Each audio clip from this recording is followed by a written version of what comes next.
జయశంకర్ భూపాలపల్లి జిల్లా వెలిశాలలో ఇవాళ మావోయిస్టు నేత గాజర్ల రవి అంత్యక్రియలు జరగనున్నాయి. అర్ధరాత్రి తర్వాత కుటుంబ సభ్యులకు రవి మృతదేహాన్ని అప్పగించారు పోలీసులు. ఆయనకు నివాళులు అర్పించేందుకు కుటుంబ సభ్యులు, మావోయిస్టు నేతలు, సానుభూతి పరులు, కవులు, కళాకారులు వెలిశాలకు తరలి వస్తున్నారు. ఇప్పటికే గాజర్ల రవి కుటుంబం నుంచి 6 మావోయిస్టులు మృతి చెందారు.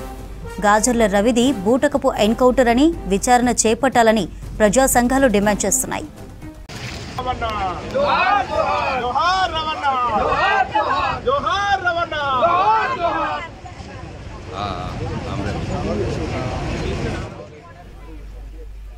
జయశంకర్ భూపాలపల్లి జిల్లా వెలిశాలలో ఇవాళ మావోయిస్టు నేత గాజర్ల రవి అంత్యక్రియలు జరగనున్నాయి. అర్ధరాత్రి తర్వాత కుటుంబ సభ్యులకు రవి మృతదేహాన్ని అప్పగించారు పోలీసులు. ఆయనకు నివాళులు అర్పించేందుకు కుటుంబ సభ్యులు, మావోయిస్టు నేతలు, సానుభూతి పరులు, కవులు, కళాకారులు వెలిశాలకు తరలి వస్తున్నారు.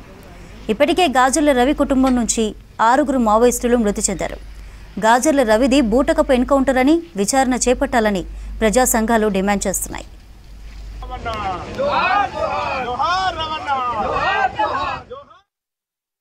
గాజర్ల రవి అలియాస్ గణేష్ అలియాస్ ఉదయ్ 18 తారీఖు నాడు ఉదయం సమయంలో ఎన్కౌంటర్ లో ఆయన చనిపోయినట్టుగా అక్కడి పోలీసులు లేదా మీడియా ద్వారా తెలిసిన వెంటనే మా కుటుంబం వెంటనే ఇక్కడి పోలీసులని, ఇక్కడి ప్రభుత్వంలో ఉన్నటువంటి అధికారులను సంప్రదించి ఈ వార్త నిజమని మీరు నిర్ధారిస్తేనే మేము వెళ్తామని ఇక్కడి వాళ్ళని మేము విజ్ఞప్తి చేసి అప్పీల్ చేయడం జరిగింది.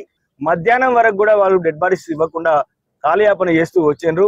దానికి వ్యతిరేకంగా అక్కడ ఉన్నటువంటి మేము రక్త సంబంధికులము, తర్వాత బంధుమిత్రుల సంఘం వాళ్ళు వీళ్ళంతా కూడా కలిసి ఒక పెద్ద పోరాటం చేస్తేనే చివరికి అక్కడ మాకు డెడ్ బాడీస్ చూసే అవకాశం ఇచ్చారు. 12 గంటల సమయంలో మేము డెడ్ బాడీస్ చూసి శవాల్ని మేము గుర్తుపట్టడం జరిగింది. ఆ డెడ్ బాడీస్ అన్ని కూడా అప్పటికే కుళ్ళిపోతున్న స్థితికి చేరినటువంటి పరిస్థితి ఉంది.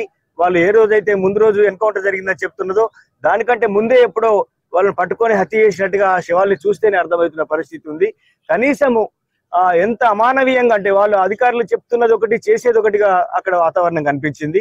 ఎందుకంటే వాళ్ళేమో ఒకవైపు ఏం చెప్తున్నారంటే మేము డెడ్ బాడీస్ ను అంటే శవాల పట్ల మేము అట్లా తప్పుగా వ్యవహరించాము, మేము గౌరవంగా ఉంటామని చెప్పిండ్రు.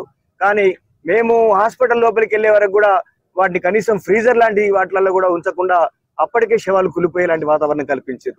సాయంత్రం 6 గంటల తర్వాత ఒక డాక్టర్ని పిలిపించి పోస్ట్ మార్టం ప్రారంభించారు. పోస్ట్ మార్టం ప్రారంభించి కూడా చివరి డెడ్ బాడీగా ఇవాళ గణేష్ ని రాత్రి 10 గంటల తర్వాత ఆయన పోస్ట్ మార్టాన్ని స్టార్ట్ చేసి 12 గంటల తర్వాతనే మాకు డెడ్ బాడీ ఇవ్వడం జరిగింది. అంతకంటే ముందు ఫార్మాలిటీస్ అన్ని పూర్తి చేసి, అంటే వాళ్ళు చాలా ఖచ్చితంగా ప్రజలు ఎవరు చూడకుండా, మీడియాకు తెలియకుండా, కనీసం డెడ్ బాడీస్ ఎట్లా ఉన్నాయి అనే దాన్ని ఎవరు గమనించకుండా ఉండడానికి మధ్యరాత్రి దాకా మమ్మల్ని వెయిట్ చేయించి మధ్యరాత్రి ఎవరు లేని సమయంలో మాకు శవాలను అప్పగించినటువంటి ఒక దుర్మార్గమైనటువంటి స్థితి ఆంధ్రప్రదేశ్ లో కొనసాగినటువంటి పరిస్థితి ఉన్నది.